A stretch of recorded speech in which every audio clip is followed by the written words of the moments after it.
here I am going to present a prokaryotic cell structure and the functions. So before starting this lecture, I would like to know that what is cell? What do you know about the cell? Yes, anybody else? Can you give me the definition of the cell? Yes? That is basic functional and structural unit of the life, right? So let us start with the life. What is the history of life on earth? How the life came existence on the earth? So origin of the life followed by a worldwide tour of the past 4.6 billion years of the history, starting from the beginning as it is currently though of the universe came into beginning about the 15 billion years ago. The universe came existence into 15 billion years ago, but the life was existed before 4.6 billion years ago only. So what happened? With the sudden appearance of all the matters and energy in the universe as a single very got dense point, that was known as the Big Bang. You know what is the Big Bang theory? Yes? So that was the only thing that the prokaryotic cell structure or the life was existed on the earth. So about 4.6 billion years ago, the sun and the planet formed. The dust particles began to accelerate into the larger particle, and again that larger particles come together and make a one big particles, and again that has been converted into the earth crust. So that was this is the sequential process of the life on the earth. That was the first, only the hydrogen and helium was there on earth. Then the closer to proto sun, and there was a warmer. Then enough to evaporize a lighter compound like H2O, carbon dioxide and the ammonia, metals and silicates stay as solids. Then after there was a formation of the small planets. Then sequentially it was converted into the large molecules. So as we will discuss the life on the earth, there are 6 different kinds of the stages. We can say a era. That was the first era, that was known as the Hayden era. That is known as from the formation of the earth about 4.6 billion years ago until about 4 billion years ago. The earth's surface is constantly bombarded by the large objects which is repeatedly melt and whole surface making life impossible. So previously in the Hayden era, there was only the hot spot only. There was no life. After that, the second era was known as what? Archean era. That is what? From 4 to 2 billion years ago. That was the actual origin of the life. All life is the single cell bacteria. So the bacterial structure was existed in this era. That was known as what? Archean era. The third one was known as the Proterozoic era. That was between 2 billion until 550 million years ago. At that time, oxygen appears in the atmosphere and build to approximately the present level of 21%. So at that time, from the bacteria, the eukaryotic cell was existed. So as we know that the previous cells were known as what? Prokaryotic cell, that was the bacteria. After that, the endosymbiosis theory came, and in that endosymbiosis theory, the engulfment process has been carried out. The small organisms like prokaryotic organisms engulfed by the another larger one, and after that was formed as a eukaryotic cell structure. So the first 3 era are collectively called as a pre-Cambrian era. Then after the fourth one era is known as the Paleozoic era. That was between 550 to 250 million years ago. At that time, multicellular organisms existed. Then after fifth era was the Mesozoic era. That was 250 and 65 million years ago. At that time, the flowering plants, mammals were existed. And the last one is known as the Cenozoic era. That is before 65 million years ago until present. That is the land dominated by the mammals and the flowering plant. So this was the last era where almost all the domains of the life has been existed. So there are 6 major eras. So let us start with the origin of the life. How the first cell existed. So previously by the chemical reactions, amino acids and nucleotides were formed. Amino acid chains were formed and it was the protein. Then nucleotides formed the DNA and RNA. This kinds of the molecules like protein, DNA, RNA has been pegged into a particular kind of the cell that was known as the protocell. That was known as the primitive cell on the earth, and after that the development in the protocell converts into the well developed the prokaryotic cell structure. But at that time development of the prokaryotic cell structure, there were a confusion that which of these arose first is the matter of debate, like inheritance first or the metabolism first. Like DNA and RNA has been transferred from one generation to the another generation, or the metabolism, cell has been metabolized first or has passed their genetic information from 1 to 2. So that was the topic of debate at that time. There are some theories related to the life on the earth that was known as the RNA world, iron sulfur world, and the clay minerals. The RNA world suggests that that theory that puts genetic at the center. So this theory suggests that the genetic information has been passed from 1 to 2, and iron sulfur world suggests that the first process was metabolism. So to understand these kinds of the process, the first experiment was known as the Miller and Urey. I think that you have studied in the previous semesters, no? Miller and Urey experiments. They have created one artificial experiments. In that they have created the earth primitive oceans. With the help of the different kinds of the arrangement, they have created a spark like structure, and due to that spark there are various kinds of the molecules has been produced, like amino acid, nitrogenous base, fatty acids, sugars, and all the building blocks of the macromolecules which is required for the cell formation. So this experiment has suggested that the basic molecules has been produced on this earth, and after the combination of these basic molecules the life has been possible.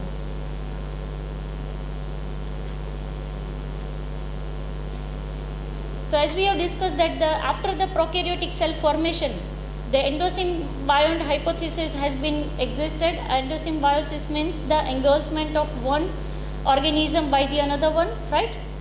So by that way, from the prokaryotic cell, the eukaryotic one has been produced. Now let us start with the prokaryotic cell structure and the functions.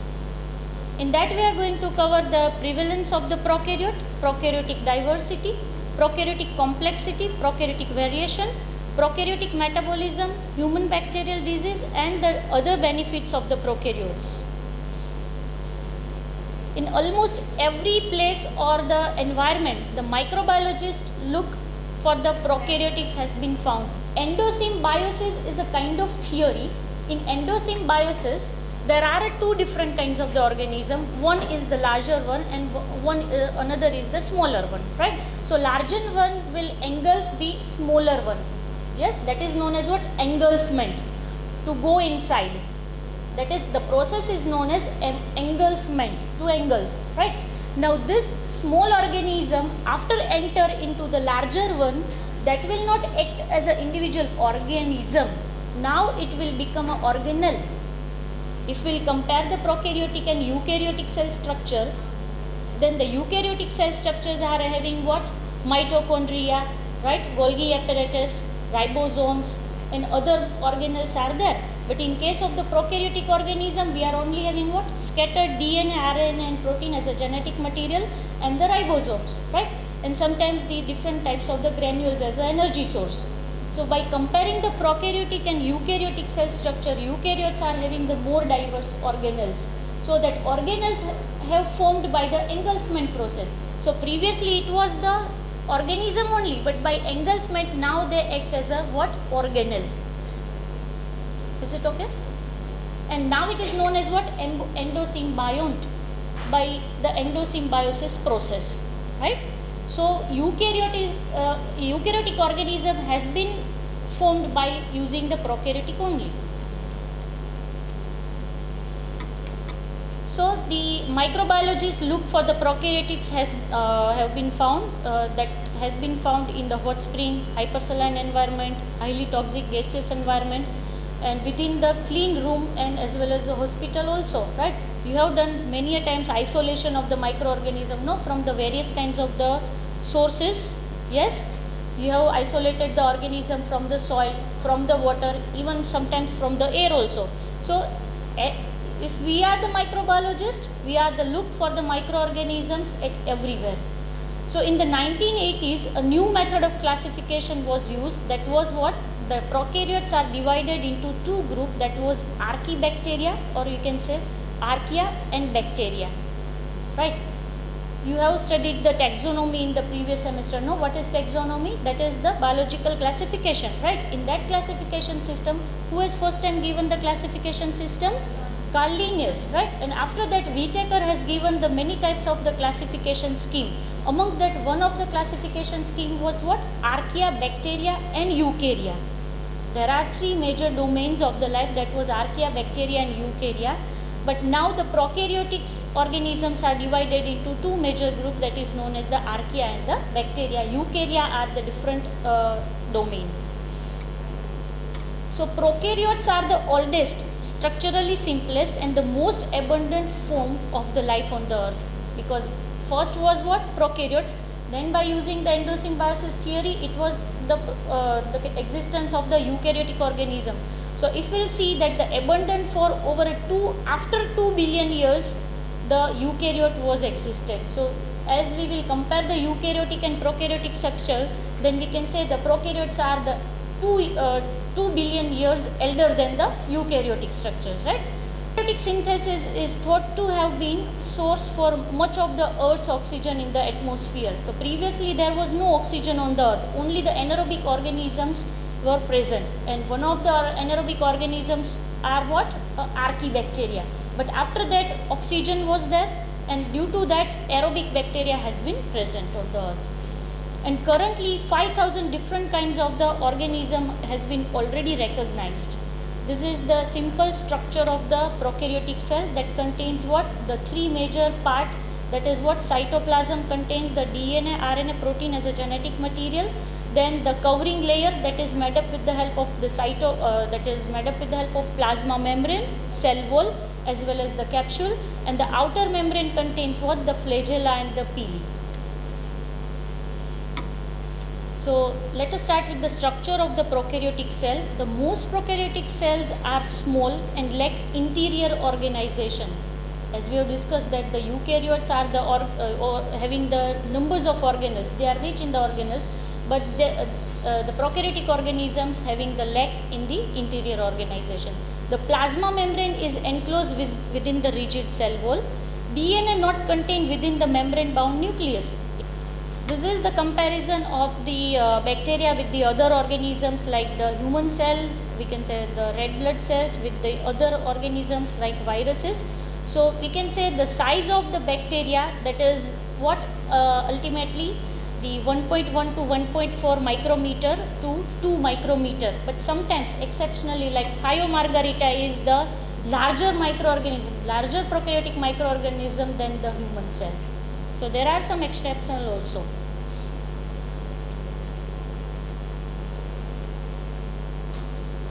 There are different kinds of the formation in case of the prokaryotic cells like bacillus, coccus and the spirillum. Bacillus, that is known as what? Straight and the rod shape. Coccus, that is spherical shape, and spirillum, that is long and the helical shape. Some bacillus and coccus bacteria forms the colony, but some of the are spiral, generally do not form the colony. That we have already studied in case of the when we are doing staining of this spirochete organism, no? From where you will get the source of the spirochetes? From the tooth tartar. We cannot isolate, we cannot grow that organism into the petri plate. But some of the organisms like bacillus and the cocci that can easily grow in the laboratory condition, they can form a well developed colony, but spirilla cannot.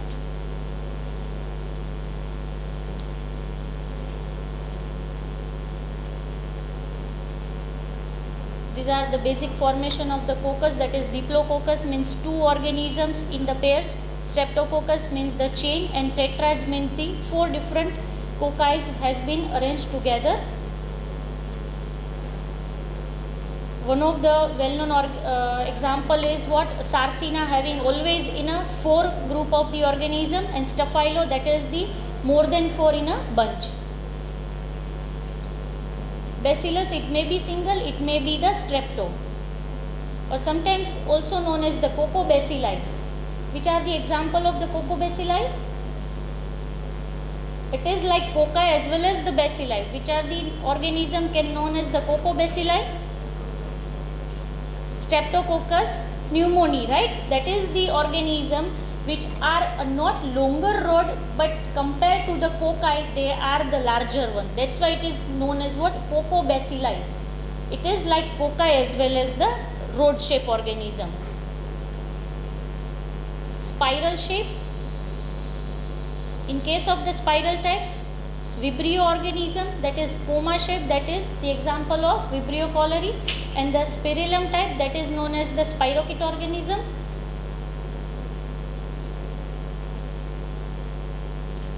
So this is the comparison of the prokaryotic versus the eukaryotic cell. If we will compare the prokaryotic and eukaryotic cell, that is unicellularly, this is prokaryotic cell size, that is 1 micrometer or less in the diameter. Chromosome, that is naked, circular DNA located in the nucleoid, that is known as nucleoid. But in case of the eukaryote, this is known as what? Nucleus. Cell division and the recombination by the simple binary fission, where in case of the eukaryotes, the cell division has been carried out by the mitosis and the meiosis, right? Internal compartmentalization, there is no compartment in case of the prokaryotes, whereas in case of the eukaryotes, there are many different kinds of the compartments. Flagella, that is a single protein flagella or flagellin. And the metabolic diversity, if we will compare the prokaryotic and eukaryotic, then several kinds of the aerobic and anaerobic as well as the photosynthesis and the chemoautotrophs are there in case of the prokaryotes.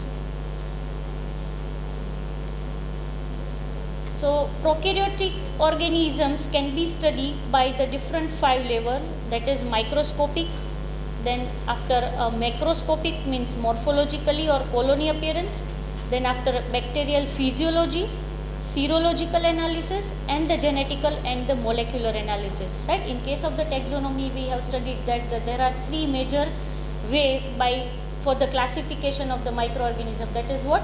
Morphological, genetic, and phylogenetic, right? So similarly over here we can study the prokaryotic microorganism by 5 different ways. If we will classify the microorganism, then we can have the Burgess manuals of the determinative bacteriology. Have you studied? No, there are a different 5 volumes of the Burgess manual. All different 5 Burgess manuals are having the different types of the informations. Volume 1, 2, 3, 4 and 5, right?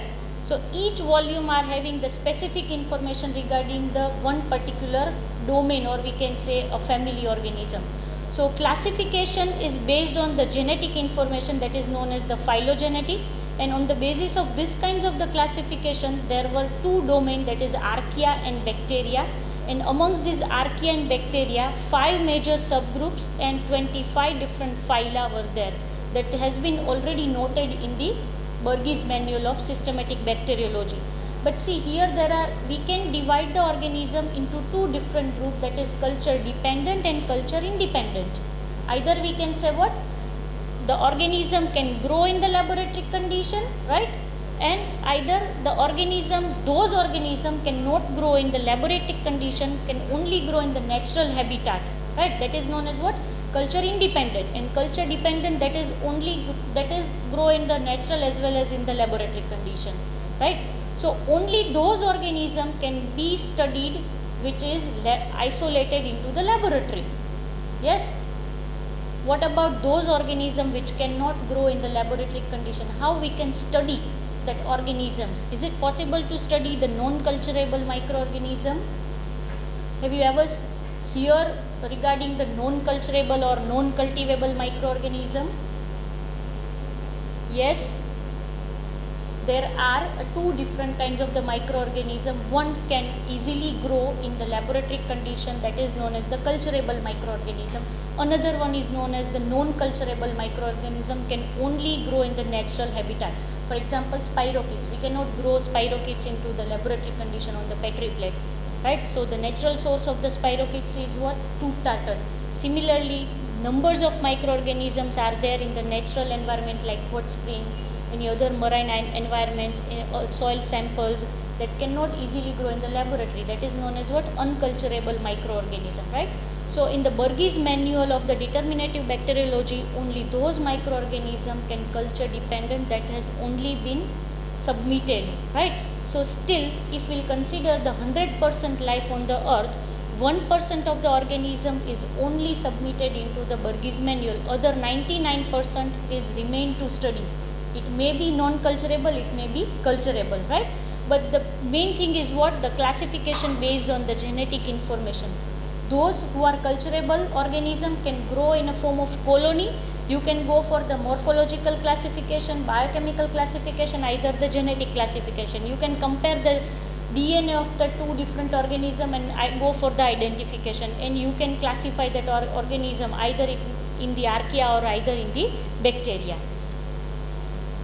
So as you will classify the organism, there are three major steps, that is species, strain and the type that you have studied. No, the species is what? A collection of bacterial cell which share an overall similar pattern of the traits in contrast to the other bacteria.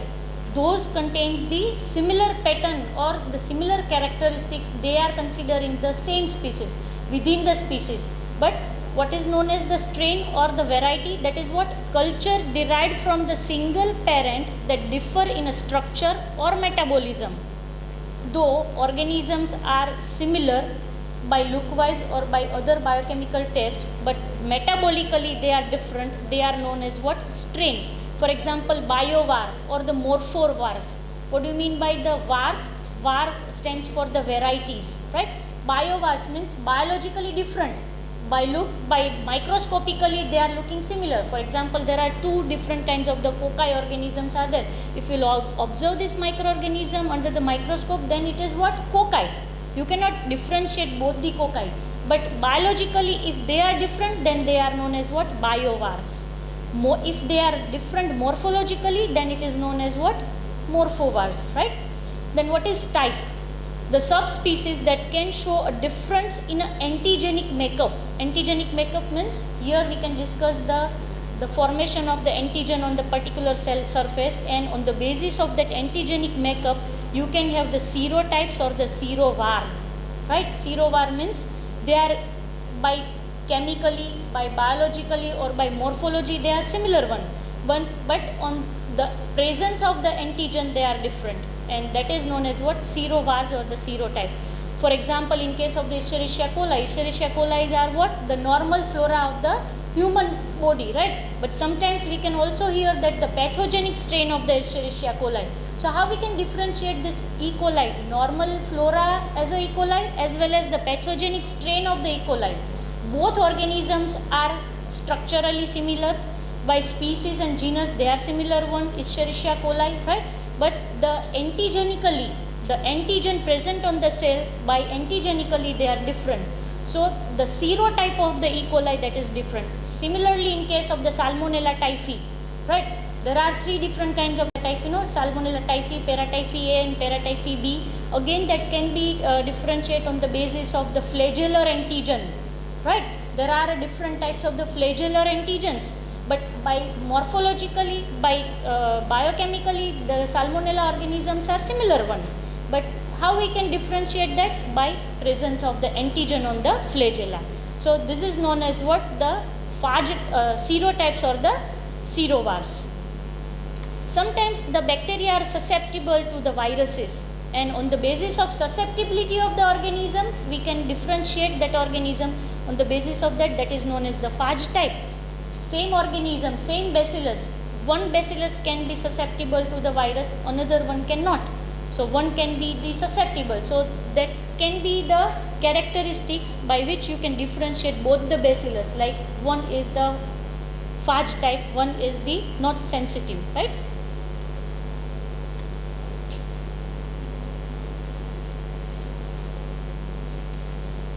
So these are the Major differences between the bacteria, archaea and the eukarya. As we have discussed, there are three major domains: bacteria, archaea and the eukarya.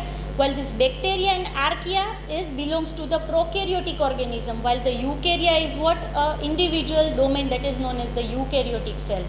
So if we'll consider the chromosome, then the single and few circular in case of the bacteria. Again in the archaea, that is also a circular, but in case of the eukarya, that is more than 2 pair of the chromosome, and again that is enclosed into the nucleus like structure. And if we'll compare the bacteria, archaea and eukarya on the basis of the ribosome, that is 70S ribosome present in the bacteria and archaea, whereas in eukarya it is 80S. Later on we'll discuss what suggests this 70S and 80S, but on the basis of this ribosomal characteristics, bacteria and archaea are the similar one, while the eukarya are the different one. And this is the major difference between prokaryotes and the eukaryotes. So if we'll consider the typical cell size of the prokaryotes and the eukaryote, then it is what? Up to 1 to 10 micrometers, while in case of the eukaryotics it is larger one than up to 10 to 100 micrometers. This is the basic type of the cell. One of the cell known as the prokaryotic cell that we already discussed. This is the eukaryotic cell, contains the numbers of organelles like Golgi vesicles, lysosomes, centrioles, cytoplasm, secretory vesicles, plasma membrane, mitochondrial, peroxisomes, cytoskeletons, right? Ribosomes. So we are not going to discuss these organelles in detail, but by comparing we can say that the eukaryotic organisms are richer than the prokaryotic organisms, right?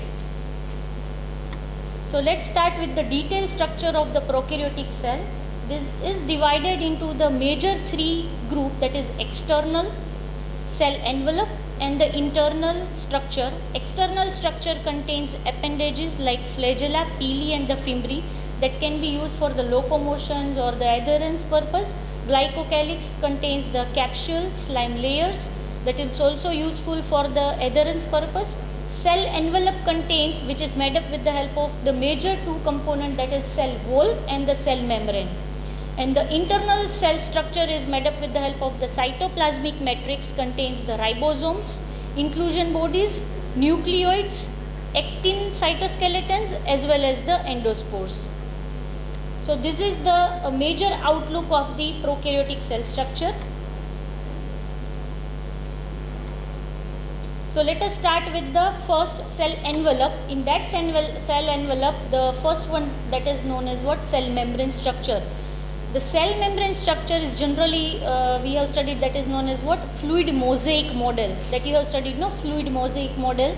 The function of the fluid mosaic model or the cell membrane is what? Providing a site for the energy reaction. Then after nutrient processing and the synthesis, passage of nutrient into the cell and the discharge of the waste. This is the most important functions of the cell membrane. This is the entry and exit of the molecules, and the cell membrane acts as a selectively permeable membrane. Selectively permeable membrane means that can only allow a selected molecule inside and selected molecule go outside. This is the typical structure of the cell membrane. This contains what? The major portion which is covered by the what? Phospholipid. Then after it contains the glycolipid on the outer surface. Some of the internal proteins are there which can be useful for the nutrient transport mechanism. Then carbohydrate receptors are there on the outer surface of the membrane. Then integral proteins are there as well as the peripheral proteins are there, right? So this fluid mosaic model has been made up with the help of main thing that is known as the phospholipid. If we'll see the structure of the phospholipid, then it is made up with the help of two things, that is hydrophilic heads and the hydrophobic tails. Now how we can differentiate hydrophilic and hydrophobic? What does it mean, hydrophobic and philic? Philic means what? Yes? Water loving. And hydrophobic means what? Water repellent, that can have no attraction with the water, right? So this is the one unit of the phospholipid.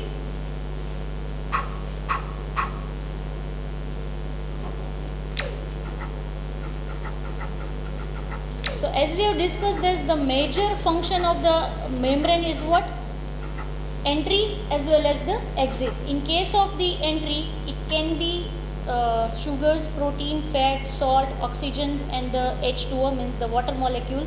In case of the out, that is what? Waste like ammonia. After the completion of some of the fermentation process, waste materials were ammonia like salts or the carbon dioxide or sometimes the H2O or other extracellular product which is produced by the microorganism. As we know that the organism can produce the two different kinds of the metabolites, that is primary metabolites and the secondary metabolites. Yes, primary metabolites are what? Primary means those metabolite which is produced by the microorganism and that can utilize by their own purpose, that is known as the primary metabolites. But the secondary metabolites means what? That can be utilized in the stationary phase. We have studied the growth phase. There are lag, log, exponential phase as well as the stationary phase. In the stationary phase, organism will produce the secondary metabolites, but that secondary metabolites cannot utilize by for their own purpose, that will secrete outside. So this kind of the product as well as waste can be permit go outside with the help of the plasma membrane.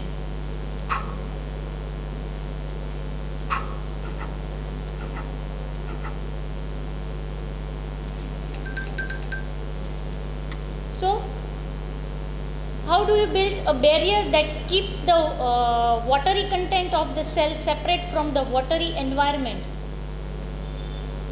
Let us understand how do you build a barrier that keep the watery content of the cell separate from the watery environment. For example, what substance do you know that doesn't mix with the water? ऐसे कौन से molecules है जो water के साथ miscible नहीं है? Oils and the fats, right?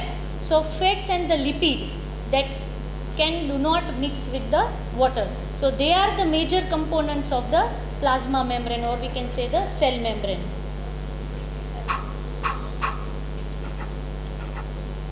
This is the basic structure of the phospholipid. In that, this is the hydrophobic head that is attract to the water, hydrophilic and the hydrophobic that is repellent by the water. Now this is the major structure of the phospholipid. It is having the choline structure. Now this is the most important portion for the question purpose, because the biochemistry of the plasma membrane having the more question in case of the cell cytology, and the combination, or we can say composition of the phospholipid contains the choline, phosphate as well as the glycerol, and that is known as what? Phosphatidylcholine, or sometimes it is known as what? Glycerophospholipid. And instead of this glycerol and the saturated fatty acid as a whole, it is known as what? Sphingosine, and that is known as the sphingomyelin, or sometimes it is known as what? Sphingophospholipid. So there are a major two different kinds of the phospholipid present in the bacteria, that is glycerophospholipid that contains the glycerol with the help with the phospholipids, and other one is known as the sphingophospholipid. Third one is known as the glycolipid structure, but that is only found in the animal membrane as well as in the plant membrane. Here we are talking about the prokaryotic cell structure, so there is no presence of this kinds of the glycolipid structure in the bacterial cell wall, but majorly it is present in the animal cell as well as in the plant cell. It is also found the cholesterol-like structure, but that is also found, that is not found in the prokaryotic cell structure, that is only found in the animal cell membrane. And as we will discuss the archaeal membrane, as we know that the prokaryotic organism contains both bacteria as well as the archaea. In case of the bacterial cell membrane, that is made up with the help of what? This two, that is glycerophospholipid as well as the sphingophospholipid, and the other domain that is known as the archaea that contains what? A phytanyl glycerol diether. Instead of the ester bond, over here ether bond will be there, and instead of the stearic acid in case of the bacterial or eukaryotic plasma membrane, the archaeal plasma membrane contains what? A long chain of the phytanols. So by that way archaeal membrane as well as the bacterial membrane has been differed. This is the most important question has been asked in the examination as MCQs, like what is the major difference between archaeal and the bacterial plasma membrane. So this is the difference, like stearic acid, and here it is phytanol with the ester. Here it is what, ether bond, here it is the ester bond. Now in case of the eukaryotic organism, as we have discussed that the cholesterol has been produced in the animal cell, but similar thing is produced in the bacteria, that is known as what, hopenoid. This is, the structure is known as what, hopenoid. This is similar one, but the long chain of this bacteriopopenosterol, that is extra chain, and that's why it is known as the hopenoid present in the bacteria. Simple cholesterol is present in the animal structure, animal cell membrane, while this hopenoid structure is found in the bacterial plasma membrane. This is the simple bilayer of the plasma membrane that we have studied. This is the cholesterol incorporated into the membrane bilayer. Over here you can see the small structure of the cholesterol. This is the different kinds of the phospholipids, and the phospholipids contains the carbohydrate, that is known as what, glycolipid. If any phospholipids contains a carbohydrate molecule, then it is known as what, glycolipids, right? And if contains the cholesterol, means it, this membrane is belongs to what, animal cell.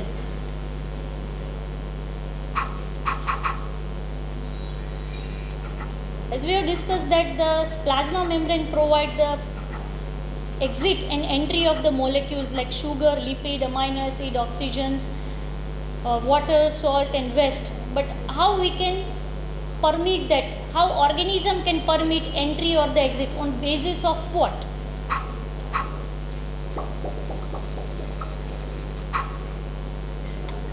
So a lipid molecule can easily pass out from this phospholipid bilayers, right? There is no need, there is no any requirement of the energy or particular kind of the force required. No any kind of the protein molecules required for entry or exit for the lipid molecule. But other molecules like sugars or other stuff or other product cannot easily enter into the plasma membrane like. So for the particular different types of the molecules like amino acid, other proteins and other sugars or the water molecule cannot easily pass through the plasma membrane, they need some doors through the membranes, and the doors has been provided by the different types of the proteins. The protein channels can allow the substance inside the cell or the outside the cell. And this is known as what? H2O channel, salt channel or the sugar channels. Via this channel, the molecule can easily go outside to inside into the cytoplasm, or another waste materials can go inside to the outside. So this is the different kinds of the channels which is made up with the help of the different types of the proteins. So there are different types of the proteins which is known as the cell recognition proteins, integrin proteins, intercellular junction proteins, sometimes it is enzyme also, signal transduction proteins and the transport proteins. In case of the transport proteins, again there are two different kinds of the activities carried out by that protein, that is active transport and the passive transport, right? So different 6 types of the proteins which are available on the plasma membrane that will help to the molecule inside to outside or out to in. So this is the basic structure of the plasma membrane. Here you can see the protein which is embedded in the phospholipid bilayer. This is the protein which is having the fatty acid chain. This fatty acid chain will help to adhere this protein molecule into the plasma membrane. Otherwise easily that protein molecule will come outside to the plasma membrane. Then there will be no function of that protein, right? So for the firm adherence, there will be a short chain of the fatty acid. With the help of this fatty acid, protein can firmly attach to the plasma membrane. This is known as the transmembrane protein. This is the peripheral protein, and other one is non-covalent interaction between transmembrane and the peripheral proteins. Yes?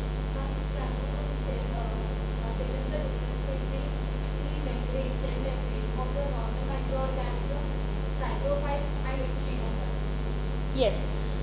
See, you have told me no that normal organisms, psychrophiles and the extremophiles, right? So by combiningly all that organisms are prokaryotic one. Yes, prokaryotic organism. So basic structure of the membranes of that all organisms are similar one, but some of the organism can grow in the extreme environment, that is known as what, extremophilic organisms, like halophilic organisms can grow in the high salt concentration, thermophilic organism can grow in the higher temperature. They are having some specific kinds of the protein, that is known as what, compatible solute. The organism will produce the compatible solute. That compatible solute is nothing but a specific kinds of the protein only. Now this compatible solute will give the protection against that extreme condition. So by structurally there is no difference in the plasma membrane of the extremophile or the normal prokaryotic organism, but they are having the compatible solute, and that's why that organism can resist against that the extreme condition. So there is some change in the saturated fatty acid and unsaturated fatty acids amount. yes, if we'll go in the deep of that fatty acid structures and the function of the presence on the plasma membrane, there is a different types of the fatty acid, saturated, long chain, short chain, right? So on the base, see here, this is the fatty acid that provide the adherence between the protein and the phospholipids, right? So the types of the fatty acid is different, saturated, unsaturated, long, short chain. On the basis of that, the plasma membrane is having the what we can say a higher resistance power. So normally prokaryotic structure doesn't contain this kinds of the structure. That's why they cannot resist against that extreme condition. They cannot easily grow in the high salt concentration or the high temperature, means in the extreme condition. While those organisms can having these kinds of the proteins, they can easily grow in the extreme condition. So there is the difference between normal prokaryotic and extremophilic organisms.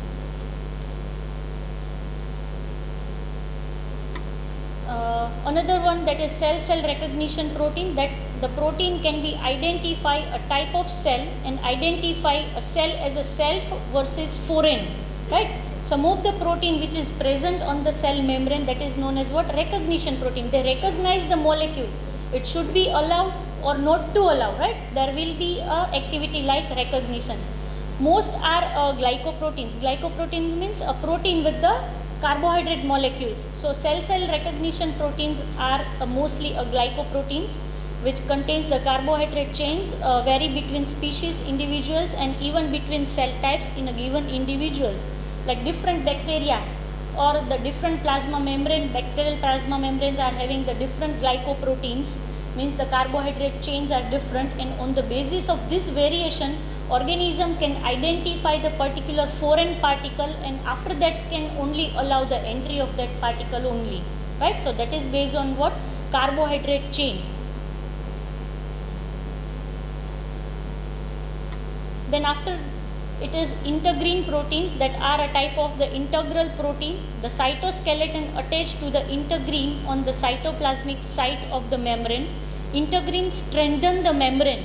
The function of the integrin protein will not for the transportation or for not the entry or exit, but that is only used for the strengthen power of the plasma membrane. Then after intracellular junction protein, that helps like to cells stick together from the tissue, right?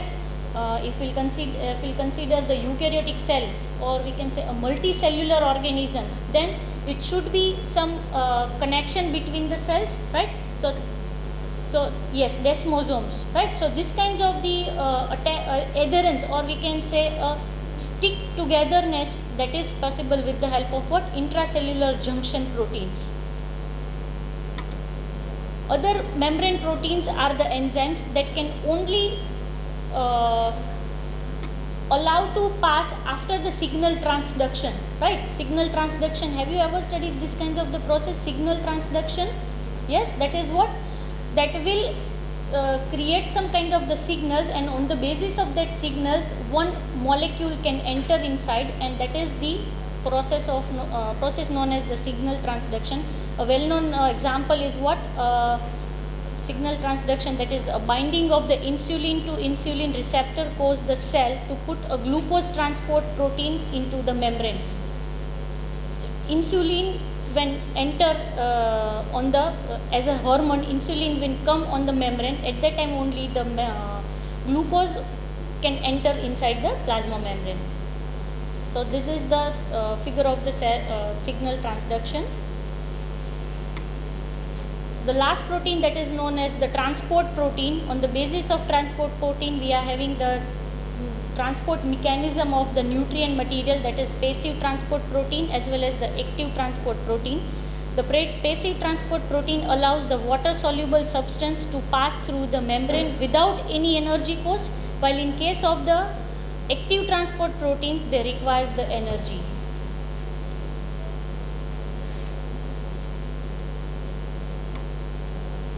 So here in case of the transport mechanism, protein act as a door in the membrane, channels to move a specific molecules through the cell membrane, right? So this is known as what? A transport mechanism. At that time a molecule will go from high concentration to the lower concentration. Now simply once a molecule go from high to low concentration, that the process is known as what? Diffusion. And in case of the diffusion, molecules of the any particular molecule can easily pass through the plasma membrane. There is no need any kind of the energy. As well as diffusion can also known as the passive transport.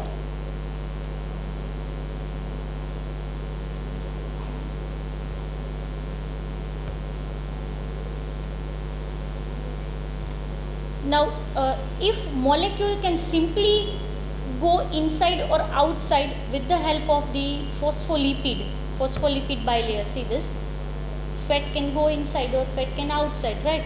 Then why we need the different kinds of the proteins? As we have discussed, know that there are different types of the protein present on the plasma membrane, but some of the molecule can easily pass through this kinds of the phospholipid structure.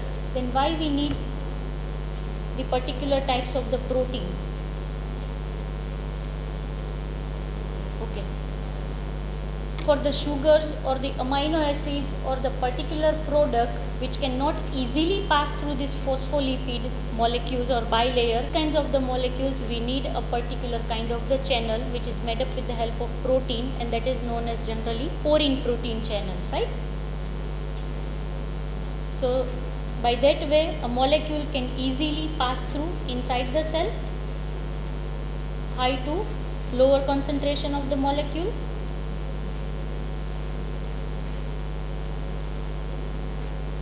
So if we consider the diffusion, then it is known as what? Movement of the molecule from high to low concentration direct through the membrane. There is a simple diffusion, no energy needed, but when it helps, it takes the helps of the protein, that is known as what? Facilitated diffusion. Both the mechanism is known as diffusion. Molecule can go from inside to outside, or we can say high level to low concentration with the help of phospholipid, that is known as the simple diffusion, while with the help of the protein, that is known as what? Facilitated diffusion. Again, there is no energy needed.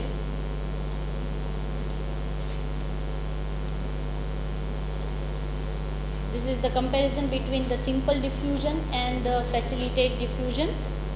For the facilitated diffusion, we need the protein channel. But in case of the active transport,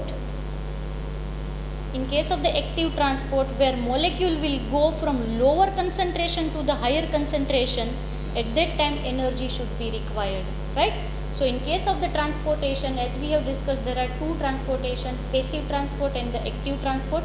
In the passive, again there is a diffusion, simple diffusion and the facilitated diffusion. And in case of the active transport, again it requires the protein porine channel, but with the help of the energy only. So at that time a protein pump should be activated, and this protein pump can allow to go a molecule from low concentration to the higher concentration. You have studied two different kinds of the conditions, like the hypertonic solution and the hypotonic solution, right? In case of the hyper or hypotonic solution, concentration of the molecule outside the cell is higher or inside the higher, right? But here the opposite condition will be followed, like molecule will go from lower concentration to the higher concentration, and that's why the protein pump requires the energy that is known as the active transport. As an energy, it requires the ATP. So this is the major summary of the transport mechanism. This is the passive transport, simple diffusion, facilitated diffusion. Simple can be easily carried out by the phospholipid bilayer, facilitated diffusion by the protein porine channel, while in case of the active transport, a molecule will go from lower concentration to the higher concentration via the protein pump, as well as with the help of the energy as a ATP.